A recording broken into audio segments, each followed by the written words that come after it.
Studio B begins right now. Live from Studio B in the world headquarters of Fox News, Shepard Smith. And good afternoon, noon on the West Coast, 3 o'clock on the East Coast, and in Richmond, Virginia, where we will take you live. A fire still burning out of control. This began with an apartment building under construction, and you can see the flames leaping out of the top of an adjacent building. Here's the background on this thing. It started with an apartment building under construction. And then immediately began to spread. It is warm and dry and windy in the city of Richmond. Sustained winds around 18 miles an hour, but gusting. Started at the site of a former fast food restaurant and spread to this apartment building I was talking about. That, according to the fire spokesman there, traffic at a standstill. Businesses do remain open. About 1,000 people are without power. 170 students at VCU, Virginia Commonwealth, who were moved into the building in August of this year, or were going to be at least, who were to move there in August. Officials of the Urban University said the apartment project and planned retail development nearby was expected to cost $14 million.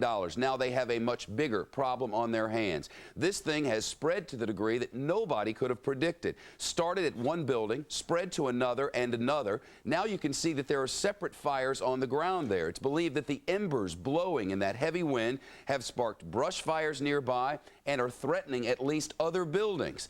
We've been watching this for quite some time now in what's been a very busy afternoon here on the East Coast of breaking news. These pictures provided to us by WVBT or WWBT. That's our network news service affiliate there in the Richmond, Virginia area. Their chopper is in the air. Their reporters are on the ground, and we will get to them momentarily. First, Thomas Van Essen is on the line with us, the former man in charge of fires in the nation's largest city. Chief, good to talk to you. How do you combat a blaze when you have embers starting them in other neighborhoods? Well, the biggest thing you've got to accomplish is get some manpower. I understand they're using mutual aid now. They're getting the volunteers to help, the career guys. So that's the move they need. They need to try to get as many firefighters as they can, put them in positions where they're out of harm's way, upwind. You want to drive that fire, unfortunately, towards 95, which we have smoke issues, but at least it's not as dangerous for the other homes. You want to spread the troops out and keep those other buildings cool if you can. You want to attack the brush fires, but I'm sure they're giving up certain buildings and certain parts of the area to try to save the most valuable and the most buildings that would be in the most danger. Let's listen in to local just for a second.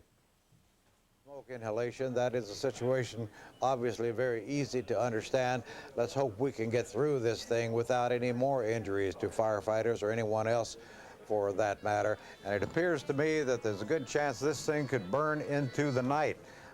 There's too many fires burning right now that are by no means under control, and we don't know whether we're going to see this go into the night or not. Once again, you're looking at live shots from Sky 12 as it hovers over the scene. It has been now for over 2 hours over the city of Richmond. A fire that started in a building under construction on Broad Street. The building was listening now to WWBT, again, our network news service affiliate in the Richmond area, and you can see the enormous task that faces firefighters at this moment.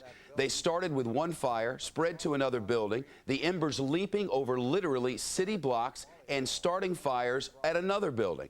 Chief Van Essen, I know that that fire departments in regions have contacts and have reciprocal agreements and agreements to help out as you can. I'm assuming now that probably folks from all around are on the way. Absolutely. The fire service is a group that does not hesitate to go into the next community, give a hand where they can. Yeah, here's what's here. They don't know exactly what caused this fire in the building, except to say that it was at this site of a former fast food restaurant, but it's near this university, a parking garage, a bookstore, the Siegel Center there, Virginia Commonwealth University's main sports arena, that is. Traffic on I-95 in the area is said to be at a standstill. Chief Van Essen, you're saying you have to direct that fire toward the interstate. Why is that? Well, they want to, from the reports that I've heard, is the wind is blowing towards the interstate. You try to keep the troops from being in a position where the fire is blowing towards them. That's where you have those injuries that you have with people overcome with smoke. That's where the gusts can pick up and winds get a little heavier, and you can be overwhelmed by the fire in a really bad brush fire, or if there's any woods in the middle of that stuff.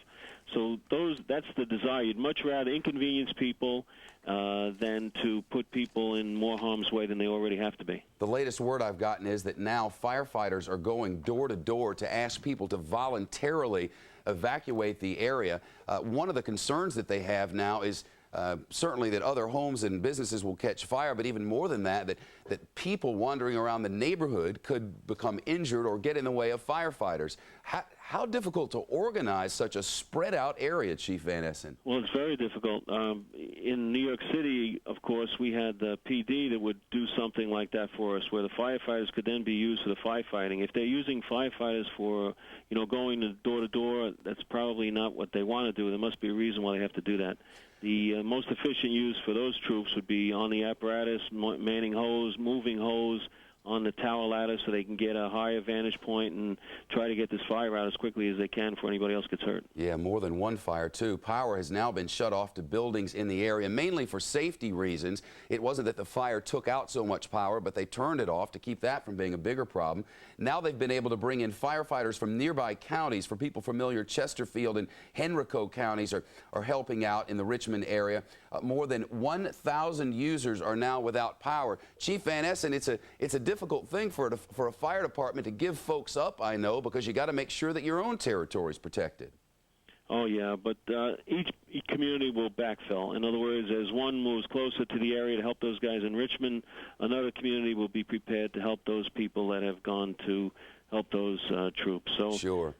That'll work out. But they need a lot of people. Excuse me, Chief, I want to get to the scene now where a live interview is taking place. Let's listen in to a man named Rudy McCollum, who is from the downtown fire department. On the scene, and within a half an hour, we had received 2 additional alarms. And as you can see, at this point in time, we've got over at least a dozen fire trucks that are here from the city of Richmond, and then we've got additional support that's been provided from Chesterfield and also from Henrico counties. Yeah, you went from 1 to 2 to 3 alarms just in a matter of minutes, getting a mutual aid from the outlying counties.